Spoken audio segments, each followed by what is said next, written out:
are fired up and ready to make it happen, if you all say aye. Oh man, you guys have got me fired up, man. I like this group. All right, here we go, guys. This is it, you guys. We're going to do a training today about a book called Think and Grow Rich. How many of you, I'm not even going to ask the question,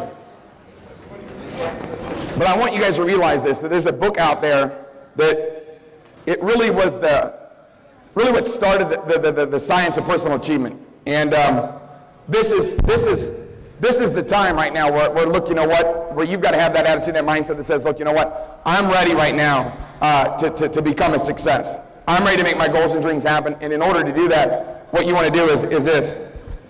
I like this group right here. We're going to upgrade. We just upgraded. We're ready now. How many of you are ready to learn about Think and Grow Rich? If you are, say aye. Aye. All right, this is going to be it, you guys. We're going to get underway with this training. I want to start off by showing you guys me whenever I got involved in the industry. Okay? So that's what I used to look like before I obviously got a chance to study Napoleon Hills Book. Okay? And one of the biggest things that had the biggest impact on my success was the fact that this book Napoleon Hill created really helped me change my life. And right now what you want to do is you want to make sure you have a pen and paper out today, and you do the absolute very best that you can to try to take as many notes as you possibly can. And all the notes that you take here today, what I would encourage you to do is to continue to keep going back over these notes again and again and again and again. And I've got a lot of information today that I'm going to condense it into a very short time frame to make sure that we get out of here early today. So right now is the time. You want to make sure you get a pen out, get a paper out, and follow along in your handout, obviously all this information. But I want to just first off, before I jump into all this information, I want to tell you a little bit about how the book came about. And a lot of you know, Napoleon Hill basically at age 15 years old was he became a freelance reporter for a local newspaper in a rural town in I think in West Virginia or something. And what happened was he got a chance to have an interview whenever he a couple years after being there, they had him go on an interview. And his interview that he had to go on was an interview to interview the richest man in America. At that time was a gentleman who was 73 years old. He's from Pittsburgh. He was a gentleman by the name of Andrew Carnegie. And he got a chance to meet this individual right here, Andrew Carnegie, and recognize the fact that when he met with Andrew Carnegie, what happened was Andrew Carnegie said, hey, you know what, the world needs a philosophy of achievement that will really help everybody win big so they can find out what people like myself and others have done. And what happened was he challenged him and he said, look, you know what, I want someone to come up with this philosophy on personal achievement.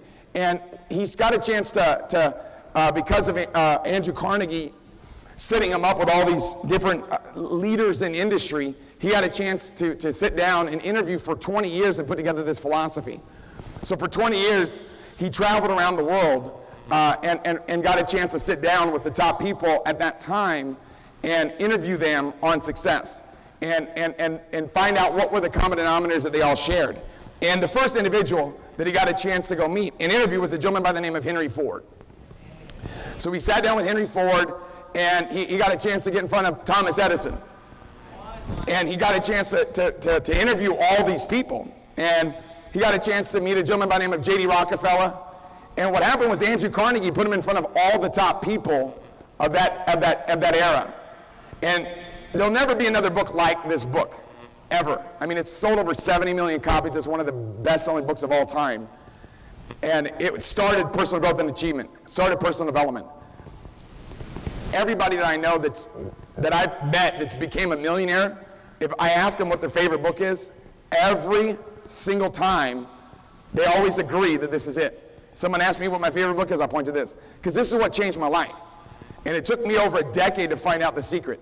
My wife and I would go to sleep and listen to the audio book, because there's a secret in this book, and I'll talk about that in a second. But we would listen to this audio book on repeat as we slept for over a decade of our life. I'm telling you right now, I wouldn't even be here if it wasn't for this book. And what happened was he got a chance to research all these successful people. Met J.D. Rockefeller, met Woodrow Wilson, got a chance to meet King Gillette, got a chance to meet Wilbur Wright and interview these people. Alexander Graham Bell, Theodore Roosevelt, basically everybody of that decade he got a chance to meet these people. And all these people, what happened was he got a chance to write a book. And this book has changed so many people's lives. And the book is based upon a principle, and I want you to realize today I'm not going to give you guys the secret. And I'll tell you right now, some of you guys will be like, oh, it's easy, I'll just look it up. You won't be able to.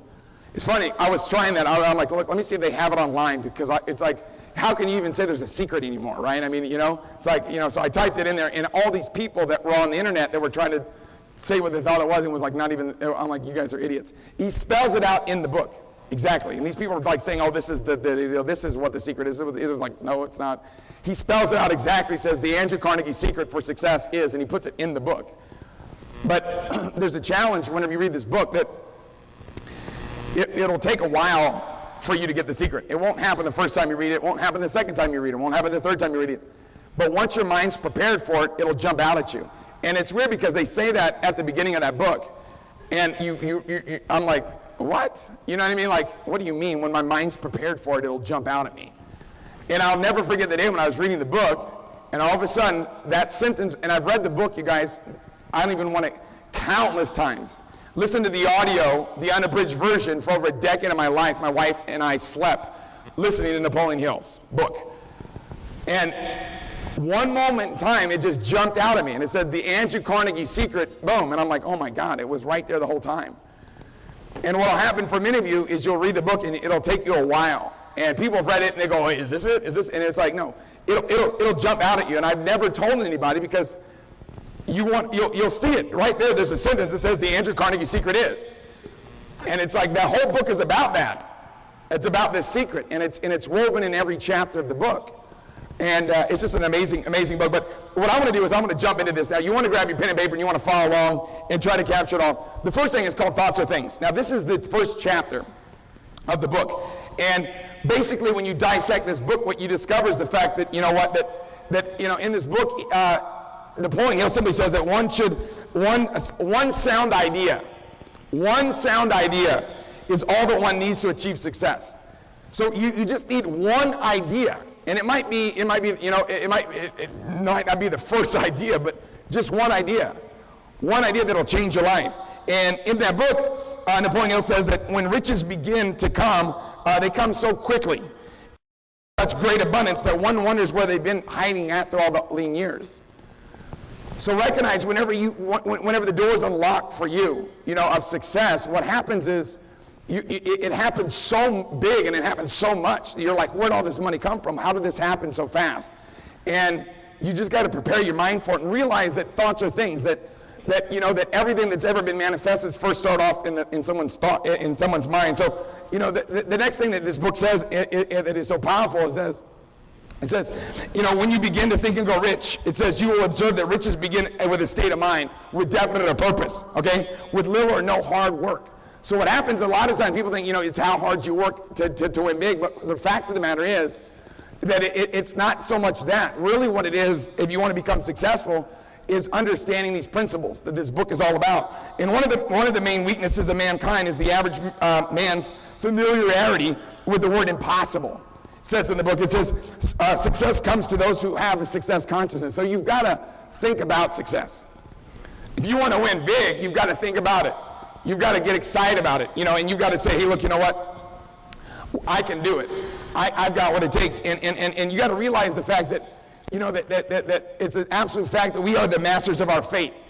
In this book, he states the fact that we're the captains of our souls, and the reason being is because we have the power of our thoughts. We control, guess what? Our thoughts. So since you control the thoughts, you really are basically the captain of your soul. So our brains become, and this is powerful. In this book, Napoleon Hill says the fact that our brains become magnetized, okay? And what happens is that, with dominating thoughts, which we hold in our minds, okay? And by means which no man is familiar, says these magnets attract to us the forces, the people, the circumstances in our life, which harmonize with the nature of our dominating thoughts. So what happens, what does that mean? Is that if you want something, guess what happens? You pull it into existence. Do you guys see that? And you pull it into existence by not just having it show up. but all the circumstances that are required for that goal to become a reality, or that dream or that vision to happen, it starts to show up. So you'll pull into existence. Now, if you're not ready for success, guess what happened? Same thing, but exact opposite. Do you guys see that? Some of you guys right now, it's hard for you to pay attention right now. Some of you are text messaging. Some of you are on, and that's the reason why you're not where you want to be financially, is your mind's not ready for it yet. Don't get discouraged. If right now you can't pay attention to what I'm talking about, you're not ready for it yet. But if you keep on keeping on, there'll be a point in time in your life where, guess what? Your mind will be ready to absorb it. So just recognize the fact that you've got to understand that it starts off with that idea, okay, and realize that you become that magnet. Now, the next thing I want to real quickly touch on is, before we can accumulate riches in great abundance, we must magnetize our minds with intense desire of riches. So you've got to have that intense desire that says, hey, look, you know what, I want to win big, okay? And we must become money conscious. You've got to have that idea that says, look, you know what, you're ready to become wealthy. You got to have that money consciousness until, you know, the money drives us to create the definite plans for acquiring it. So what happens is if you keep thinking, hey, look, you know what, I'm going to get rich, I'm going to make it happen, I'm going to step up, I'm going to win big, I'm going to become wealthy, and you keep basically having auto-suggestion, which we'll talk about in a second, over and over and over again, what will happen is your mind will come up with the plans. Wow. You have a subconscious mind that already has the plans to become wealthy. So you already have it. You've already got what it takes. You see how that works? So you just got to recognize that fact. It's an absolute fact. So recognize the fact that and I'm just going to touch on Henry Ford, is that, you know, that basically in the book, and I'm not going to read this whole thing, but I want you guys to understand it. I'll just real quickly touch on it. Henry Ford's idea was simply this, you know what, that I wanted to create a Model T, and he obviously did it. Well, the day came where he wanted to come up with a V8 engine. And guess what? The world had never seen, obviously, a V8 engine. And when he brought the idea to the engineers, they said, it's impossible. It can't be done. So he says, okay, we'll do it anyways. And they said, well, we can't. He says, well, if you want to continue working here, you better find it. It was very simple. If you're not gonna look for the answer, then you need to get out of here. You understand that? So guess what happened? They started working on it. He came back to them, you know, after a year, and they said, no, nothing yet. He said, well, keep on working on it until you find it. And they said, it's not possible. He says, it is possible, and we're going to do it. Find a way to make it happen. And then all of a sudden, sure enough, we all know the V8 engine was created. But it was because of that determination. It's because of that thought that, hey, look, you know what? It can be done. Anything's possible. So you got to have that mindset if you want to achieve success. But how many of you have a better understanding of chapter 1? If you do, say aye. You got to get committed to understanding this information. Now, remember, the second chapter is the chapter on desire. And it says desire is the starting point of all achievement, okay? And basically, every person, I love this, every person who wins in an undertaking must be willing to burn his ships and cut off all sources of retreat. Only by doing so, ladies and gentlemen, can one be sure of maintaining that state of mind known as a burning desire to win, which is essential to success. You've got to have a burning desire to win. You've got to have that burning desire to become successful. And you realize that you've got to be willing to, guess what? Focus in and say, look, you know what, I'm going to win no matter what. It says every human being that reaches the age of understanding of the purpose of money wishes for it. Wow. So as soon as you understand, whenever you're a baby, and as soon as you grow to the point where you understand what money is, you want it. But he says wishing will not bring riches.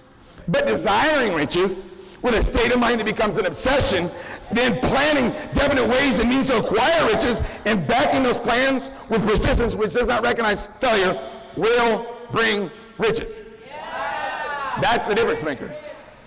You guys see how that works? Is you've got to have that attitude. You've got to have that attitude that says, look, you know what? I'm going to make it happen no matter what. And guess what will happen to you? The plans that you need to be able to reach your goals will come to you. They're there. They already exist. So if you truly desire money, he goes on to say, he says, look, you know what? So keenly that you desire is an obsession. That's the magic, is it has to become a burning obsession, okay? You will have no difficulty in convincing yourself that you will acquire it. The object is to want money, and it becomes so determined to have it, you convince yourself that you already have it. Yes. That's the secret. The secret is that. I can tell you guys, that is what it is. I was broke for so long. And I can remember when I was 17, I got involved in this industry. And I visualized myself already having it. I'm like, dude, it's inevitable. If they can do it, I can do it. Someone can, I can. I'm going to become wealthy too. And guess what happened? I just kept seeing it, and I already saw myself as I was wealthy. So all of a sudden, it's going to show up. You got to have that attitude. It says, only those who become money conscious ever accumulate great riches. Money consciousness means that the mind has become so strongly saturated with the desire for money that one already sees himself. You've got to see yourself in possession of it. So you've got to realize that, guess what? You can do it. You can make it happen. And once you have the ability to go say, hey, look, you know what? I can see myself already having it, then it's going to come. But if you don't see yourself having it and you haven't built up that desire enough, it's not going to become a reality. So you've got to have that desire firmly in place. It says there's no quality which one must possess to win. It says there's one quality which one must have possessed to win, and that's definite of purpose. The knowledge that one wants, and here it is, the knowledge of one's wants and the burning desire to possess it. It's that desire, man. You've got to want it so bad where it becomes an obsession. You've got to have that desire where you're like, look, you know what? I want it so bad. And it says if the thing you wish to do is right and you believe in it, go ahead and do it. Okay, put your dream across and never mind what they say, okay, when you meet with temporary defeat.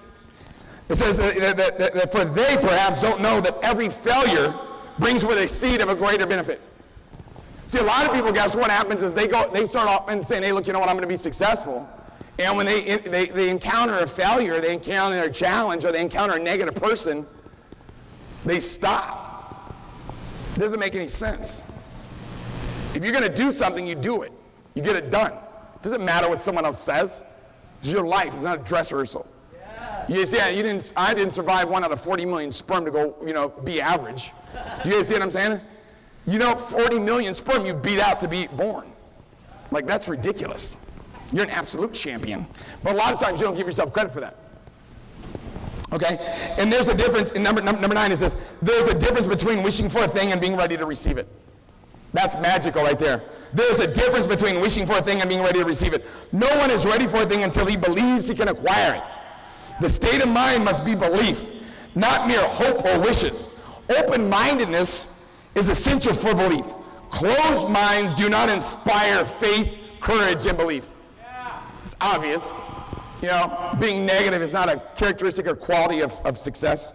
It says, remember, no more effort is required to aim high in life, to demand abundance and prosperity, than it is required to accept misery and poverty. It doesn't take any more energy to think big. Why not do it? Why not think big right now? Why not say, look, you know what, I can do it? Okay? Our only limitations are those that we set up in our own minds. Wow. That's powerful. That's powerful. So you've got to have that burning desire. Now, the next thing I'm going to touch on is faith. That's the magic piece, okay? Chapter 3 is faith. It says visualization of, belief in, the attainment of your desire. So when you desire something, you've got to be able to, guess what, have that faith that is going to become a reality. And it says, oh God, I love this. This is it right here. It says faith is the head chemist of the mind, okay? When faith is blended with the vibrations of thought, the subconscious mind instantly picks up on the vibration, translates it into its spiritual equivalent, and then transmits it into infinite intelligence. What does that mean? You guys aren't ready for that. Hold on. Now it is. I could do it again, but it's still not going to make any sense. You got to read it over and over and over again, but I'll explain it to you. Okay? Basically, to make things happen, all he's saying is you got to have a bunch of belief. Do you guys see what I'm saying? But the key is this: once you have that faith and you believe in something and you see it, guess what's going to happen? You're going to have it. Do you see how it works? So you've got to raise your belief system. You got to raise your belief system. So it says, obviously, it says that faith is a state of mind which may be induced or created by affirmation or repeated instructions to the subconscious mind through the principle of autosuggestion. What do you say to yourself all day long? That's the difference maker. The difference maker is what you say to yourself. A lot of you right now, you're like, man, I want to make $100,000 a month. I want to make $1 million. It's obviously, it doesn't happen because you want it. It happens because you know it's going to happen. It's that faith. Hardest thing you'll ever do, my mentor told me, is have absolute faith. You've got to have that faith. Okay, and number 3 is repetition of affirmation, okay, of orders to your subconscious mind is the only known method of voluntarily developing the emotion of faith. The only way you can do it is by what you say to yourself.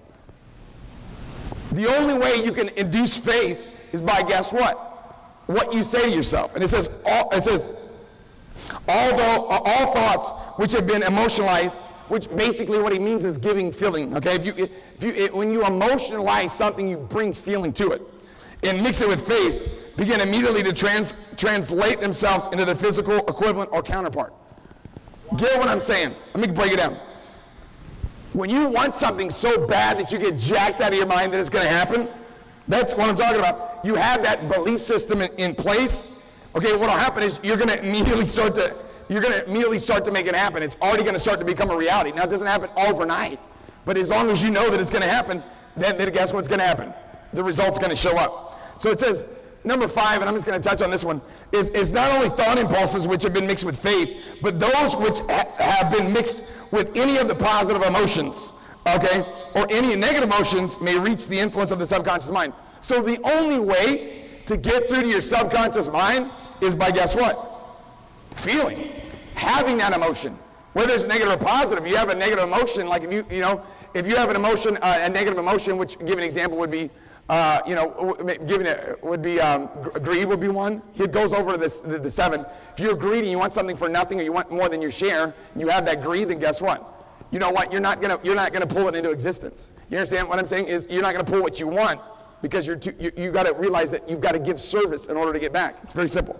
So the subconscious mind will translate into its physical equivalent a thought of impulse of negative or destructive nature just as readily as it will act upon the thought of a positive or constructive nature. This accounts for the strange phenomenon so many millions people who experience that they refer to as misfortune or bad luck. A lot of people think they have bad luck. You guys ever met somebody who's like, man, I just have bad luck? You do. Yeah. Absolutely you do, if you think you do. It's a no-brainer. Whatever you think about happens. So if you think you have bad luck, you're destined to have bad luck. If you think that you're an absolute champion, that you become successful in anything that you do, that'll show up too. It's really easy. It's what you control your brain, you know what I mean? But number 7, which is powerful, faith is the starting point of all achievement, okay? Faith is the starting point of all accumulation of riches, okay? Faith is the basis of all miracles and all mysteries, which cannot be analyzed by the rules of science. Faith is the only known antidote for failure.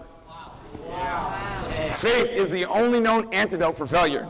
Okay? Thoughts which are mixed with the feelings of emotions construct a magnetic force which attracts from them vibrations of the ether of other similar or related thoughts. So what happens is, when you're thinking a certain way, and someone else is thinking a certain way, you understand, you ever talk to somebody, you're like, oh my God, I was just thinking the same thing. It's just because you wanted it bad enough. Whatever you're thinking about, and you mix it with emotion, it's going to be magnetized. You're going to pull people towards you. So a lot of times, if you're saying to yourself, look, you know what? How come everybody I talk to wants to get involved in the business? Guess what? That'll happen. But if you say to yourself, look, I don't know why people that I talk to don't want to get involved in the business, guess what? That'll happen. You got to realize you determine your success in life at everything that you do. It's not just this business, anything you do. It's very simple, guys. Riches begin in the form of thought. Okay, riches begin in the form of thought. The amount is limited only by the person in whose mind the thought is put into emotion. Faith removes limitations. Let me say that again. Faith removes limitations. You got to have absolute faith, man. You got to know no matter what, you're going to win. That's the deal, man. You're going to get jacked. I love this story, and I'm just going to touch on it. It's a story about a warrior that was going to battle, and he sailed to the enemy's country. And he gave the orders to burn the ships that had carried the men and the equipment there. So after the boats are going up in smoke, he got the army together, and he said, we have no choice. We cannot leave these shores alive unless we win. We win or we perish. Now realize the fact, these guys were outnumbered. They were outnumbered like 3-1. Wow. But since they had no other option other than success was obvious. So guess what happened? They won. So you've got to have that attitude that says, look, you know what? Nothing can stop me, man. I'm going to make it happen no matter what. So you got to have that understanding. And I'll give you an example. An example of this would be what? Henry Ford, okay, was uneducated, okay, but he dreamed of a horseless carriage and went to work, and and guess what happened? It became a reality. Thomas Edison dreamed of a lamp. Follow me, guys. Thomas Edison dreamed of a lamp that could operate by electricity. Do you guys see that? Think about that, you guys. Whalen dreamed of a chain of, this guy was the guy that had a big, he dreamed of making it happen. The guy made it happen. The Wright brothers dreamed of a machine that would fly through the air. Obviously, that worked out for them. Do you guys see that? That's the deal. Marconi, this is an interesting one. Marconi dreamed of a system that would harness the intangible forces of the ether. Listen to this is nuts. Evidence of that dream was vain. It may be found in every wireless or radio station in the world. He dreamt of, guess what? Finding a way to be able to create the radio. But watch this. This is where it gets crazy. This is the interesting part. It may be interesting for you to know that Marconi's friends, think about that, his friends had him taken into custody and examined for psychological his psychological hospital. When he announced that he had discovered a principle through which he could send messages through the air without the aid of wires or other direct physical means of communication. He got locked up in a mental institution. Do you guys see that? Can you imagine? He's locked up in a mental institution because he discovered a way to be able to send radio frequencies through the ether. Think about that. That's ridiculous. I love that. And here's the thing, and this is good. If you think you're beaten, you are. If you think you're not, you don't. If you like to win, but you think you can't, it's almost certain you won't. If you think you'll lose, you're lost. For out in the world you'll find success begins in a fellow's will. It's all in a state of mind. If you think you're outclassed, you are. You've got to think high to rise. You've got to be sure of yourself before you can ever win a prize. Life's battles don't always go to the stronger, faster man, but sooner or later, the man who wins is the man who thinks he can. That gives me good chills. Well, it's just a no-brainer, man. You got to know it. You got to expect it. You got to say, look, you know what? I'm going to make it happen. And have that attitude that says, look, nothing can stop me. This is awesome, man. Auto-suggestion, this is the deal. This is basically like, you know what I mean? What you say to yourself all day long. This is it right here, auto-suggestion. No thought, wow, and this is a very powerful principle for you to learn. No thought, whether it be negative or positive, can enter the subconscious mind without the aid of the principle of auto-suggestion. You've got to make sure that, guess what? What do you say to yourself? What do you say to yourself, man? Do you criticize yourself? Or do you say, look, you know what, I'm a champion? You guys see it? Your subconscious mind recognizes and acts upon only thoughts which have been well mixed with emotions or feelings. So the key is like, how many of you guys know that I'm jacked up and excited all the time? How many of you guys ever notice that? Like over the top, crazy excited. How many of you guys know that, right? Like all the time in everything I do. That's called, guess what? Mixing my thought with emotion. That's why it's so easy to win at everything, because I'm jacked out of my head about it. You got to mix your thoughts with emotion. You see how it works? So good. I'm like giving you guys all the cheat codes of becoming wealthy right now. Like, this is ridiculous. Because I guarantee you guys read the book, you'd be like, oh, what? Like the first time you read it, it doesn't make any sense. I had to read it like, you guys don't even know, dude. Like, I've read this book so many times, it's ridiculous. It's like, probably one of the top people of all time reading this book. We listen to it on audio for 10 years, every night. Wow. It's ridiculous. No, it's called being obsessed, okay?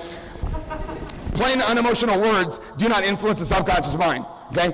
You will get no more appreciable results until you learn to reach your subconscious mind with thoughts or spoken words which have been well emotionalized with belief. So you have to guess what? When you say something to yourself, you got to really truly believe it. It's funny because really a lot of people don't know how to use their brain. You see what I'm saying? It's probably something that you should learn how to do. And what's cool about it, they have a book that teaches you how to do it. So it's like, for me, when I got involved in this business, my mentors all told me about this book. Everybody kept saying the same thing, so I'm like, look, I got to get it. And I couldn't figure it out, so I'm like, oh my God, I'm too stupid to figure out this book. So I kept reading it. I'd be reading it and my mind would wander. I'd be reading and my mind would wander. My mind wasn't ready for it yet. Then all of a sudden, boom, I just can zero in on it. I can read this book in like I can read this book so fast, it's ridiculous. Because I've read it so many times. You've got to get obsessed with your goals, man, whatever it is in life. This is your life. Whatever you're going to do, man, make sure you get after it, man. All right? Here it is, you guys. This is the actual performance of transmuting desire into money involves the use of autosuggestion as the agency by which one may reach and influence the subconscious mind. So you can influence yourself. You can influence your own mind. But the only way to, guess what, influence your mind is by doing what? Is, guess what? Autosuggestion. What you say to yourself all the time. So very simple, guys. This is called Chapter 5, Specialized Knowledge, okay? Personal experiences or observation. It says there are two kinds of knowledge. One is general, the other is specialized. General knowledge, no matter how great in quantity or variety it may be, is but little use in the accumulation of money. Like, you guys ever seen like Jeopardy or like any of those shows? Those have nothing to do with becoming wealthy. Those actually are, I think, are designed by rich people. They put together like curriculum, schooling system to throw people off from getting wealthy. Wow. That's what I think. So there's no competition. Yeah. Think about it, guys. If you have all the money, like, I don't want anybody competing, so I'm just going to put together this curriculum and confuse everybody. And that's where our kids go to school. But ask yourself this question: where are our kids being taught the same thing that Bill Gates' kids are being taught? Yeah. Bill Gates' kids are being taught to, guess what? Hire our kids. You guys know the differences? So I think we got to obviously get wealthy. Okay. Knowledge will not attract money. Watch this. Knowledge will not attract money unless it's organized and intelligently directed through the particular plans of action to a definite end of accumulation of money. So you've got to, guess what? You've got to have money, but it's got to be, guess what? Organized. You got to organize it to be able to get, you can't have just a bunch of useless information, okay? This is a perfect one. The word educate is derived from the Latin word educo, which means to educe, to draw out, to develop within. Did you guys catch that one? The word educate is derived from the Latin word educo, meaning to educe, to draw out, to develop within. So guess what you got to do? You got to realize that, guess what? The education process is, guess what? It comes from within. You see that? You've already got the answers. Before you can be sure of your ability to transmute desire into its monetary equivalent, you will require specialized knowledge of the service or profession which you intend to offer in return for a fortune. So you've got to learn. That's what he's talking about. He's talking about Seacret University. That's what Napoleon Hills talking about right here. Seacret University. So whenever Jesse told me about Seacret University, I was like, it's the greatest thing I've ever heard in my life. Because it gives you the specialized knowledge that you need. It's a no-brainer. It's like, it's so obvious. You got to take advantage of that. Specialized knowledge is amongst the most plentiful and the most cheapest forms of service which may be had. What is he talking about there? It doesn't even mean anything. Like people that are like, I'm smart because I know silly stuff. It's like, dude, what are you talking about? You know what I mean? Confused. Most important and a dependable source of knowledge of these areas, okay, is one's own experience or education. So whenever you have an experience yourself, that's obviously a very dependable source of knowledge. Experience and education through the cooperative of others, the Mastermind Alliance. The Mastermind Alliance, very important. Okay? Colleges and universities, public libraries through books and periodicals, obviously special training courses, and obviously that's what we're doing right now. So you guys got to realize that that's important. Is there's different ways to acquire knowledge. Obviously you choose. You know, you don't want to learn just from your own experience. You want to learn from the experience of others. As knowledge is acquired, okay, it must be organized and put to use for a definite purpose through particular plans. Knowledge has no value except for that which can be gained from the application towards somewhere at the end. So when you got to know why. What you start with end in mind. When you're learning something, why are you learning it? You got to have an end in mind. So you have to have a worthy end. If you're learning something so you can get the result, then it's going to be easy to learn it. Think about what I'm saying, you guys. It's like a no-brainer. You know what I mean? It's easy to go to Seacret University and learn. Guys, I never did well in school. You guys all know my story, right? I never graduated high school, never went to college, okay? So I'm not very educated, okay? But what I realized was, guess what? If I say, okay, this is the result that I want, and I've got to learn something in order to get it, I can learn that. If you have a strong desire to get something, you can learn all about it. So you have to ask yourself, what do you want? Once you know what you want, then guess what? It's easy to acquire it. Why? Because the knowledge is available, but the knowledge available for a lot of stupid things that aren't going to help you is what most people focus on. I just got obsessed with knowledge on making money. I mean, literally, like obsessed. If you saw the way that I operated whenever I couldn't understand this book, I was just reading it and reading it and reading it. Listened to it on audio for 10 years. You guys got to realize, my wife and I listened to this audio for over a decade. Wow. A decade. Not like some nights. Every night I went to bed, I would push play, and then I would lay down, and I was just like, dude, dreaming about this book. There's no weakness in which, oh God, this is awesome. There's one weakness, okay, in people for which there is no remedy. It's the universal weakness of lack of ambition. Wow. Do you guys see that? You can't really help that guy out, right? Who doesn't have any ambition. Both success and failure are largely the results of habits. So you just got to have good habits, okay? Okay, and this basically, here's all he's saying right here, is this. It says, the faculties of the great universities possess in the aggregate, particularly every form of knowledge known to civilization. Most of the professors have but little money. So basically what happens is, he's saying here that, he went to Georgetown University. So it's not like, he's bashing school. He just says, hey, look, you know what? It's obvious the people that are training and teaching at the universities don't have any money, okay? They specialize in teaching knowledge, but they do not specialize in the organization or use of knowledge. So it's not knowledge, it's application that's important, is all he's saying. Lack of understanding this fact is known to the confusion of millions of people that falsely believe that knowledge is power. It's nothing of the sort. Knowledge is only potential power. It becomes power only when and if it is organized into definite plans of action and directed to the definite end. This missing link in all systems of education and is known to civilization today may be found in the failure of educational institutions to teach their students how to organize and use knowledge after they acquire it. So what are you going to do with it? It's like, why are you learning that? What good does that do? I don't even understand. So what happens is, when I learn something, it's because, okay, I'm trying to get this result. So you have an emotional connection to the result. So obviously, you guys have a better grip on obviously specialized knowledge and the attainment of wealth and abundance.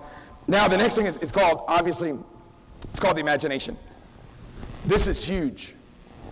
Imagination is the workshop of the mind. This is very powerful. Okay, you want to make sure you pay attention. If you haven't paid attention yet, this is a good time to start. The imagination is literally the workshop wherein all fashions of all plans are created by man. So every plan that's ever been created came through your imagination. Wow. Man's only limitations within reason lie in the development and use of his imagination. That's sick. That's disgusting. Think about that. The only limitations you have is that of your imagination. Wow. Like, I get jacked out of my head when I go to Disney World, Disneyland. And I see, like, they have that show, the Fantasia one. And every time I watch that, I just say to myself, this started with someone's brain, man. Wow. It's like, dang, dude, seeing something that didn't exist and getting so jacked out of his mind to make it happen, made it happen. That's ridiculous. Man's only limitations within reason lie in his development and use of imagination. That's sick. Your imaginative faculty may have become weak through inaction. Okay? It can be revived and made alert through use. So start using your what? Imagination. Transformation of intangible impulses of desire into tangible reality of money calls for the use of plans, and these plans must be formed with the aid of imagination. So look, what does that mean? You want to have something so bad. Do you see that? You want to have something so bad, and you have that desire. In order to get it, you have to have a plan. That plan starts off in your brain, your imagination. You got to have a good imagination, man. That's so good. Ideas are the beginning point of all fortunes. Ideas are products of the imagination. Wow. If you are one of those who believe that hard work and honesty will bring riches, perish the thought. It's not true. This is ridiculous. Riches, get ready for this. Watch this. Riches, when they come in huge quantities, are never the result of hard work. Riches come, if they come at all, in response to definite demands based upon the application of definite principles and not by chance or luck. You don't become wealthy by chance or luck. See that? You don't become wealthy by chance or luck. You become wealthy because you demand it. See, oh my God, this is beautiful. So this is all happening right now. You guys are learning all this stuff. You guys are getting like, this is ridiculous. Numbers, and I'm touching on these, man. You guys go back and do your own due diligence, man. I'm telling you guys. But if you want to become wealthy, you gotta get into this stuff, man. I know some of you are like, I don't know about all this stuff. This is kind of like kooky. all this positive stuff. You got to learn how to use your brain, dude. I'm right there. How's that a bad idea? Number 7, organized planning, the crystallization of desire into action. Wow. Wow. Here's coming, guys. This is it. You are engaged in an undertaking of major importance to you, okay? To be sure of success, you must have plans which are faultless, okay? Every plan you adopt, oh my God, look at this. Every plan that you adopt, okay, in your endeavor to accumulate wealth should be in joint creation of yourself and every other member of your mastermind group. If the plan which you adopt does not work successfully, replace it with a new plan. If the new plan fails to work, replace it in turn with still another, and so on until you find the plan that will work. That's a no-brainer. But how many people don't do that? It's crazy to me. I watch people like, I want to do something. Oh, it didn't work, so I'm going to give up. It's like, wow. You're silly. Why would you quit? Doesn't even make any sense. You don't quit, you just find a plan that will work. Yeah. You see that? It's a no-brainer. It's so easy. It's so easy, but most people won't follow this stuff. It's so silly. Every plan you adopt, okay, that's obviously. The most intelligent man living cannot succeed in accumulating money nor in any other undertaking without plans which are practical and workable. So you have to have what? Plans, obviously. This is so beautiful. I can't wait to tell you about this. Temporary defeat should mean only one thing. Think about this, guys. Temporary defeat should only mean one thing. The certain knowledge that there is something wrong with your plan. Millions of men go through life in misery and poverty because they lack a sound plan through which to accumulate a fortune. That's all it is. You gotta have a better plan. Your achievement can be no greater than the plans are sound. Look at this. This is so beautiful. We see men who have accumulated great fortunes, but we often recognize only their triumph, overlooking their temporary defeats, which they had to surmount before arriving. You see that? It's so good. You see these guys walk across the stage and become gold executives, silver executives. You're like, man, that's amazing. But what you didn't see was, guess what? All the spa parties that they did and all the wild parties they did when people said no. All the times they invited people and then they said no. But they kept on keeping on. That gets me jacked up. Man. Temporary defeat. Showing me one thing. I love that. Because you got to have a good plan, okay? We see men have accumulated great fortune, and you understand that guess what? You're gonna understand that you look at the triumph of what they've done, but you don't look at what they've done to be able to get there. So watch this. No follower of this philosophy can reasonably expect to accumulate great fortune without expecting temporary defeat. It's a no-brainer, man. That's what makes life good anyways. It's a challenge. You see what I'm saying? Life wouldn't even be worth living if there wasn't any challenges. So people are like, oh my God, that's had a bad experience. Good. That's perfect, because that's what makes it awesome. So whenever you do taste the victory, it's going to be awesome. When defeat comes, accept it as a signal that your plans are not sound. Rebuild those plans and set sail once more towards your coveted goal. If you give up before your goal has been reached, you're a quitter. Wow. Dang. Oh my God, these are 11 attributes, and I'm just going to touch on these, you guys. Number 1 is unwavering courage. These are the 11 attributes of leadership. Okay, unwavering courage. You got to have unwavering courage. Okay, think about that. No, you can't. No follower wishes to be dominated by a leader that lacks self-confidence, you guys, or encourage. No intelligent follower will be dominated by a leader very long. So what he's saying is that if you're trying to lead people and you're weak, no one wants to be around you. Self-control. This is important. The man who cannot control himself can never control others. Self-control sets the mighty example for others to follow, which is more intelligent. The more intelligent will emulate you. So you got to set an example.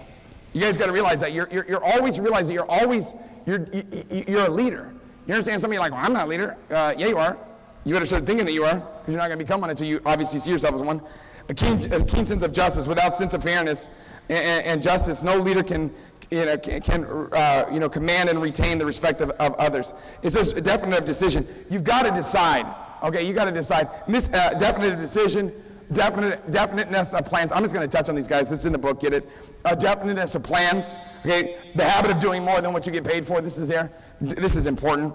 Okay, this is the people look at me and they're like, dude, you're like crazy how much you give and you give and you give and you give and you give and you give and you give. It's like, dude, you do more than what you get paid for to make an investment in your future. Duh, it's a no-brainer.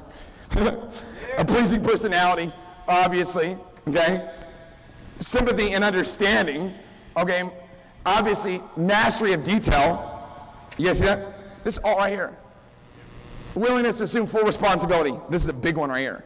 Wow. Accept responsibility for wherever you are where you're not. You see how it works? Number 11 is the cooperation.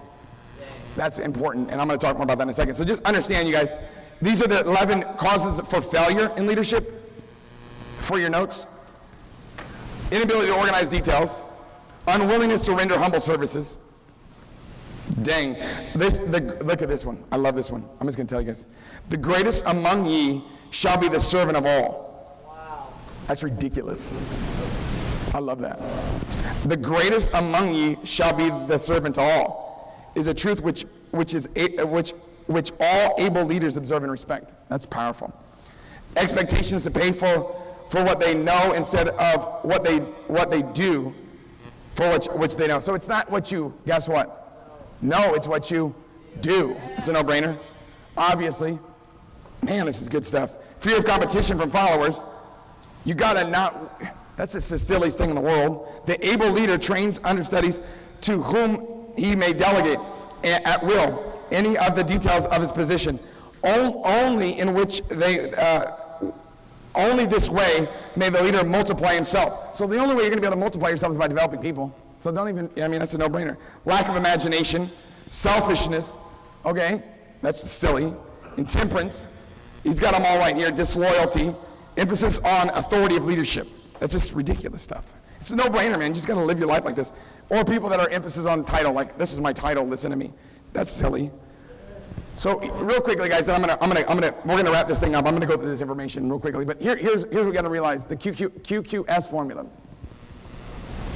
Okay, number one is quality. The quality of the service.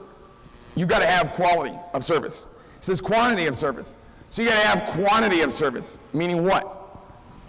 It's not just the quality, but it's also the quantity. You got to give a lot. You got to give good, and you got to give a lot. And then it says the spirit. You got to have that attitude of, hey, look, you know what? I care about people. And if you have that spirit and you have that, it's a no-brainer. It's just automatically going to happen.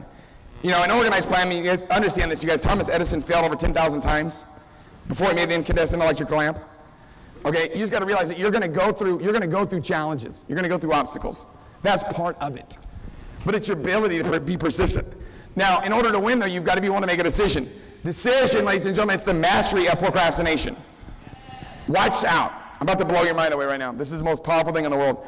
Accurate analysis of over 25,000 men and women who had experienced failure disclosed the fact that lack of decision was near the head of the list of the 30 major causes of failure. Everybody agrees, nobody disagrees. If you want to become a failure, don't make decisions. Procrastination, the opposite of decision, is a common enemy which every man must conquer. Oh my God. Watch this one. God, I love this. Analysis of over several hundred people who accumulated great fortunes well beyond the $1 million mark disclosed the fact that every one of them, not some of them, every one of them, had the habit of reaching decisions promptly and changing these decisions slowly even when they were changed. People who fail to accumulate money, without exception, have the habit of reaching decisions, if at all slowly, and changing these decisions quickly and often. Damn. That just happened. That just happened. That's the deal, man. We decide to do something, you do it. I love this stuff. This is so good. It's like candy for your brain. It's like, whoa, it's so good. It's actually it's more than, it's not really candy, you know what it is? It's like a low-fat treat. So you see it? Because it's good for you. It's like vitamins for your brain. The majority of people who fail to accumulate money sufficient in their needs are generally easily influenced by the opinions of others. Ooh. Did you guys catch that one? We're just sharing ideas in this room. It's like a, think about what I just said. The majority of people who fail to accumulate money sufficient to their needs are generally easily influenced by the opinions of others. Tell the world what you intend to do, but first show it. Wow.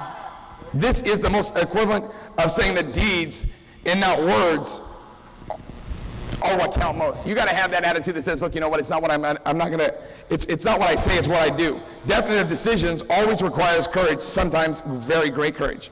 Persistence is an essential factor in the procedure of transmuting desire into its monetary equivalent. The basic persistence is powerful. You gotta have persistence. Are you guys following what's going down? This is happening right now. The majority of people are ready to, oh God, get ready right now to put on your the mental seatbelt. The majority of people are ready to throw their aims and purposes overboard and give up at the first sign of opposition or misfortune. A few carry on despite all opposition until they reach their goal. Those are the heroes, by the way, he says in this book. The starting point of all achievement is desire. Keep this constantly in mind. Weak desires bring weak results, just as a small amount of fire makes a small amount of heat. Are you guys getting this? If you find yourself lacking in persistence, this weakness may be remedied by building a stronger fire under your desires. Think about it, guys. If you're not getting the results you want, why are you not getting it? Because you're not fired up enough. You got to get your desires on fire, man. Wow. It is it, you guys. This is it. This is, we were talking about this earlier, is the majority of people who fail to accumulate money sufficient to their needs are generally influenced by the opinions of others. They permit, watch this, they permit the newspaper and the gossiping neighbors to do the thinking for them. Opinions are the cheapest commodity on earth. Damn, that's good. Think about what he's saying there. Opinions are the cheapest commodity on earth. Everyone has a flock of opinions ready to be wished upon anyone who's willing to accept them. If you are influenced by the opinions of others when you reach decisions, you will not succeed in any undertaking, much less that of transmuting desire into its monetary equivalent. Guys, would you say, hey, look, you know what? I'm going to do something and someone laughs at you. What are you going to do? Do it anyways, man. Get the job done. Don't worry about what other people say. God. I mean, I love this one. Close friends and negative relatives, while not meaning to do so, often handicap one through opinions, and sometimes through ridicule, which is meant to be humorous. Thousands of men and women, catch on, guys, this is important. Thousands of men and women carry inferiority complexes with them all throughout life because some well-meaning but ignorant person destroyed confidence through opinions or ridicule.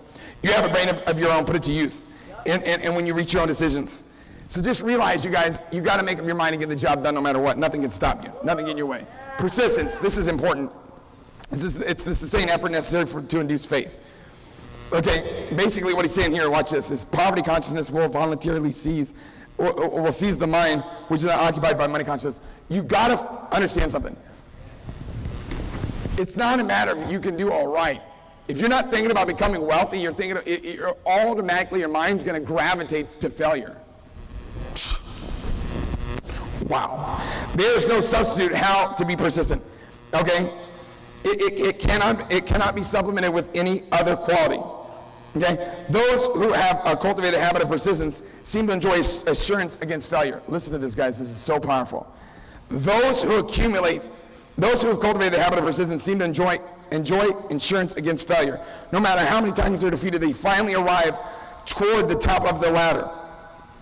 Every failure, understand, you guys, every failure brings with a seed of an equivalent advantage. Yeah. So every time, guess what, you have a challenge, guess what, good news is there's a seed of a greater benefit right there. So you just keep on keeping on. Yeah. Now here it is, you guys, I'm just going to touch on this one real quickly, but I want you guys to get it. The necessary steps to develop the habit of persistence are, number one, a definite purpose backed by burning desire for its fulfillment. Did you guys catch that one? I'm telling you guys right now, this is the formula to be able to become wealthy beyond your wildest imaginations. A definite plan, a definite purpose backed by a burning desire for its fulfillment. A definite plan expressed through continuous action. Continuous what? Action. Okay? A mind closed tightly against all negative and discouraging influences, including negative suggestions of relatives, friends, or acquaintances. So this is like all right here. A friendly alliance with one or more persons who encourage you to follow through with your own plan and purpose. Wow. That's what we're doing, guys. Wow. This is it. This is what's happening. By the way, this chapter right here, we're almost through the book, guys. We're flying through. There's only 4 more chapters left. No, there's 5. I'm sorry. One chapter I'm not going to touch on, though, because you're not ready for it. There's no way. Okay? There's a couple chapters you probably shouldn't even do, but I'm going to do it anyways. Here it is, you guys. The power of the mastermind. This is what's going on in this room right now. This is why regional events are so important. I'm telling you guys right now, trust me on this one. Power is essential for the success. Power is essential for success in the accumulation of money. Plans are inert and useless without sufficient power to translate them into action. Power may be defined as organized and intelligently directed knowledge. Wow. Wow. Power, as a term here used, refers to organized effort, sufficient to enable an individual to transmute desire into its monetary equivalent. Organized effort is produced through the coordination of effort of two or more people who work in a definite in a spirit of harmony. Did you guys catch that one? The spirit of harmony. That's the magic piece. God, this is good stuff. Your brain may be compared to an electric battery. This is the point where I want you to get. Your brain may be compared to an electric battery. It is a well-known fact that a group of electric batteries will provide more energy than a single battery. Everybody would agree, nobody would disagree, yes or no? Say it again, because some of you guys didn't agree. What's more powerful, two batteries or one? Done deal. That's how your brain works. Men take on the nature of the habits and the power of thought of those with whom they associate in a spirit of sympathy and harmony with. Get around people, you guys, that are great, and guess what? You're going to become great too, but most importantly, work on yourself. When money comes, oh my God, in quantities known as the big money, it flows to one who accumulates it as easy as water flows down a hill. Poverty needs no plan. It needs no one to aid it because it is bold and ruthless. Riches are shy and timid. They must be attracted. Wow. This is all happening right now. Some of you are like, man, I didn't want to change my life, but now, unfortunately, I just went ahead and changed my life. Anybody can wish for riches, and most people do. But only if you know that a definite plan plus a burning desire for wealth are the only dependable means of accumulating wealth. Wowzers. Now this is called the mystery of sex transmutation. Basically, the word, let me explain this to you guys. The meaning of the word transmute is simply, in simple language, is the changing of, transferring from one element or form of energy into another. Okay? The sexual transmutation is simple and easily explained. It means the switching of the mind through thoughts of physical expression to the thoughts of some other nature. So it's basically taking your energy that you have to go out there and do certain things to focus in it on, guess what, making money. Do you guys see that? So beautiful. It says the transmutation of sex energy calls for the exercise of willpower. To be sure, but the reward is worth the effort. The desire of sexual expression is an inborn and natural. The desire cannot and should not be submerged or eliminated, but it should be given other outlets of forms of expression, which enrich the body, the mind, and the spirit of man. It can, if not given those forms of outlet through expression, it will seek outlets through purely a physical channel. So what he's saying here is basically, guess what? You gotta want to become wealthy so bad that it's more than anything else. And guess what? It'll happen. But you've got to have that burning desire. It says the pages of history, and this is the reason why the pages of history are filled with the records of great leaders whose achievements may be traced directly to the influence of a woman, okay, who arouse the creative faculties in their minds through the stimulation.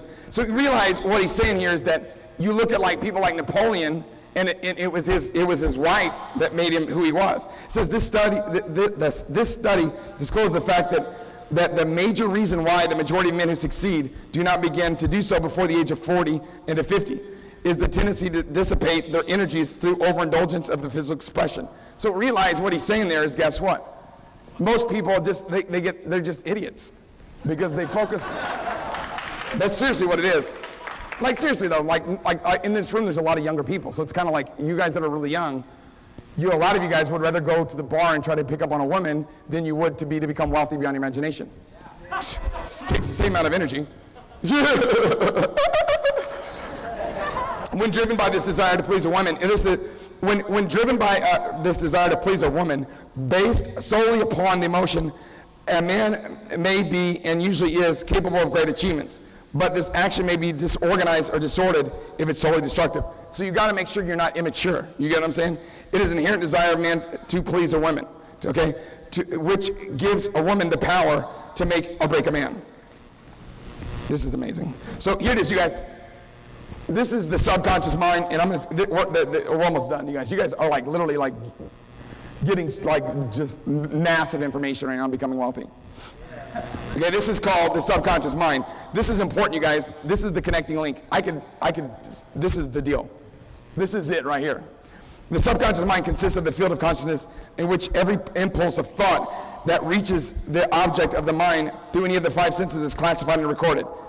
Okay, and from which thoughts may be recalled or withdrawn as letters may be taken out of a filing cabinet. So basically, your subconscious mind is the deal. You see what I'm saying? That's what it's about. It says it receives and files these sense impressions through thought, regardless of the nature. You may voluntarily plan in your subconscious mind any plan, thought, or a purpose which to desire to translate into its physical or monetary equivalent. So basically what he's saying there is you can make anything happen. That's all he's saying. You can make anything happen that you want, but you've got to, guess what? Get excited about it. You cannot entirely control your subconscious mind, but you can voluntarily hand over plans, desires, and purpose for which to transform into the concrete form. The subconscious mind may be remain idle. If you fail to plant desires in your subconscious mind, it will feed upon the thoughts in which it will reach as a result of the neglect. So you can't neglect having desire. That's the deal. You see that? You've got to know you want something so bad that guess what? It's going to happen no matter what because you demand it to happen. Okay, watch this. You are preparing your mind, now you're preparing yourself to influence and control the inner audience of your subconscious mind in order to hand over the desire for money, which you may transmute into its monetary equivalent. So basically, your mind, guess what you're trying to do? You're trying to, guess what? Plant in it the desire for money. Positive and negative emotions cannot occupy the mind at the same time. This is very important. Positive and negative emotions cannot occupy the mind at the same time. One of the other must dominate. It is a responsibility to make sure that positive emotions constitute the dominating influence of your mind. Dang, that's solid. Watch this. The 7 major positive emotions. This is so good. These are the ones that you want to focus on. The power of desire, the emotion of desire, the emotion of faith, the emotion of love, the emotion of sex, the emotion of enthusiasm, the emotion of romance, and the emotion of hope. These are the positive ones. Here's the negative ones. Oh, geez, oh, you guys. All right, okay. I'm bringing it back. Desire, faith, love, sex, enthusiasm, romance, and hope. These are the goodies. You want to focus in on these. But you can't have negative and positive at the same time. See how that works? It's so good. Wow. It's like such an advantage if you have all this information because basically this is all from all the top people, all the wealthy people in the world. You get what I'm saying? Like 200 of the wealthiest people in the world, Andrew Carnegie had this guy sit down with him and basically just pick their brain and put together this philosophy. So sick, I can't believe it. And only 70 million people bought the book. You guys are still waiting for that? Oh my God, I'm sorry, I got too passionate. These are the bad ones. These are ones you don't want to have. These are the 7 negative emotions to avoid, by the way. The emotion of fear, that's a bad one. The emotion of jealousy, that's a bad one. The emotion of hatred, the emotion of revenge, the emotion of greed, the emotion of superstition, and the emotion of anger. You want to get away from these bad boys. These will not help you. So don't be fearful, don't be jealous, don't hate people, don't want revenge, don't be greedy, don't have superstition, and don't be angry. How easy is that? Easy. That's it. Just don't do these ones, do these ones, and everything good happens. It's a no-brainer. So and I'm sorry if you guys didn't get that, but guess what? We're gonna move forward anyways. Chapter 13, guys. You guys are awesome. This is the brain, a broadcasting and receiving station of thought. Okay, and guys, you guys give yourselves a round of applause, by the way, before we even move forward. You guys are awesome. You guys have no idea how fast we're flying through this. This is unbelievable. Every human brain is both a broadcasting and receiving station of the vibration of thought. The creative imagination is the receiving set of the brain, which receives thought released by the brains of others. When stimulators step up to a high rate of vibration, the mind becomes more receptive to the vibrations of thought, which reaches it through the ether from outside sources. Basically what he's saying is, get tickets now for the next regional event. Do you see what I'm saying? That's what that says. Like when I read that, it's like, oh, that's what he says. You gotta get tickets. You know what I mean? When stimulators stepped up to the right of vibration, again, it says the subconscious mind is the sending station of the brain through which the vibrations of thoughts are broadcasted. I wish I could spend more time talking to you guys about the subconscious brain, because that's the deal right there. The subconscious part of your mind will do whatever. Your conscious mind is basically is the thinker, and your subconscious mind is the prover. And whatever the thinker thinks, the prover proves. Do you see that? Whatever you think about yourself, your subconscious mind will make it happen. So if you think you are whatever you think you are, if you, here it is. You know what? I'm such a whatever. Whatever that was, you're going to prove it. Your subconscious mind will prove whatever you think. I'm telling you guys, it is sick. I'm telling you guys how I do it. I'm giving you guys, I'm like right now just dumping my brains out, just giving you guys all the money right now. This is called the sixth sense, the door to the temple of wisdom. Okay, here it is. This principle is the apex of the philosophy. It can be assimilated, understood, and applied only by first mastering the other 12 principles. The sixth sense defies description. It cannot be described to a person who has not mastered the other principles of this philosophy, because such a person has no knowledge and no experience which the sixth sense may be compared. So we're not going to even touch it. You know what I'm saying? Because you guys got to get the other ones first. This is the deal of all deals right here. This makes me want to run through a wall. This makes me want to break into and kick a Bengal tiger in the face. That's what I want to do.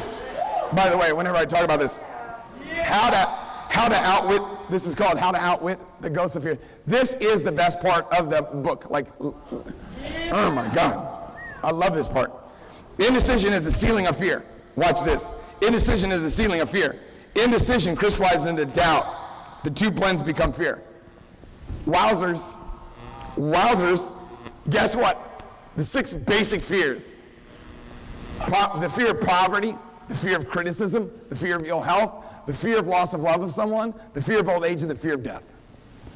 Those are the 6 basic fears. Okay? Don't worry, they're coming up again. Watch this. I'm going to break each one down in 30 seconds. Okay? Just pay attention. First one's fear of poverty. It's not even in your notes. Just fear of poverty is the first one. Well, there can be no compromise between poverty and riches. Listen to this, guys. Get this, because I know that some of you just didn't even get what I just said. Okay? There can be no compromise between poverty and riches. Okay? The 2 roads that lead to poverty, and riches travel in opposite directions. If you want riches, you must refuse to accept any circumstances that leads towards poverty. Yeah. Dang. Fear of poverty is a state of mind, nothing else. But it is sufficient to destroy one's chances of achievement in any undertaking. Dang. Don't be afraid of that. Here it is, fear of criticism. The individual falls into the line and does likewise, lest some other individual criticize him. This is basically, listen, the individual, this is whenever you fall in line because you don't want someone else to ridicule you. This is what this hammers young people more than anybody else. Okay? Because what happens is you stop caring after a while. But when I was young, you used to worry about what everybody else thought. Don't worry about what everybody else thinks. The fear of criticism robs man from its initiative, destroys his power of imagination, limits his individuality, takes away from his self-reliance, and does him damage in 100 different ways. Wowzers, the fear of ill health. Okay? The reputable physicians estimate that 75% of all people who suffer, who visit the physicians for professional services suffer from hypochondria. They don't even have they just imagine it. It has been shown, and shown more convincingly, that the fear of disease, even where this is the single cause of fear, often produces the physical symptoms of the disease feared. Dang. Some of you guys didn't catch that one. Whatever you think about happens. It says powerful and mighty is the human mind. This is ridiculous. The fear of loss of love. The fear of loss of love dates back to the Stone Age when men stole women by brute force. So we kind of gone past that. Do you see that? Some believe the thought that old age, this is called the fear of old age. Some people believe that the thought of old age may bring with it poverty. Another contributing cause of this fear of old age is the possibility of loss of freedom and independence, as old age may bring with it, the loss of both physical and economic freedom. Stop doing that. It's a no-brainer. It's going to happen. So just go for it. Make it happen. Sam Walton was like in his 60s, I think, when he started Walmart. So it doesn't make a difference how old you are. It's the silliest thing in the world. Here it is, guys. Fear of death. Okay? Eternity is a long time. Fire is a terrible thing. The thought of eternal punishment with fire not only causes men to fear death, but it also causes them to lose his reason. The fear is useless. Death will come no matter what anyone may think about it. Accept it as a necessity and pass through it. Pass that thought out of your mind. It must be a necessity or it will not come at all. So it's going to happen. So stop being afraid of it. Okay, here it is. Back to your notes, you guys. The fears are nothing more than states of mind. This is in your notes. Okay, number 3. Fears are nothing more than states of mind. Okay, worry is a state of mind that is based upon fear. Okay, worry is a state of mind based upon fear. It works slowly but persistently. It is insidious and subtle. This is it. Get ready for your mental. This is it right here, right now. You guys are about to get it. We do not worry over conditions. Okay, once we have reached a decision to follow a definite line of action. Dang! Let me translate that. You don't worry about what happens if you say, no matter what, I'm going to make it happen. So whatever happens in between, guess what? That's just a test for you to get the testimony. So just realize, guess what? Whatever condition happens, doesn't matter. We're going to follow that definite line of action. This is the part right here, the devil's workshop. Get ready right now. This is where this book gets. This is like my favorite part of the entire book. I could read this 1,000,000 times. The seventh basic evil, listen to this, the seventh basic evil is more deeply seated and more often fatal than all of the other 6 fears. For want of a better name, let's call this evil susceptibility of negative influences. There it is. Get ready, guys. This is the problem. This is why most people never become wealthy, because they're susceptible to negative influences of other people. Watch this, guys. Here it is. Men who accumulate great riches always protect themselves against this evil. The poverty-stricken never do. Those who succeed in any calling must prepare their minds to resist this evil. Recognize the fact, this is good, recognize the fact that you and every other human being are by nature lazy, indifferent, and susceptible to all suggestions harmonized with your weakness. Get that? You're susceptible to all suggestions that harmonize with your weakness.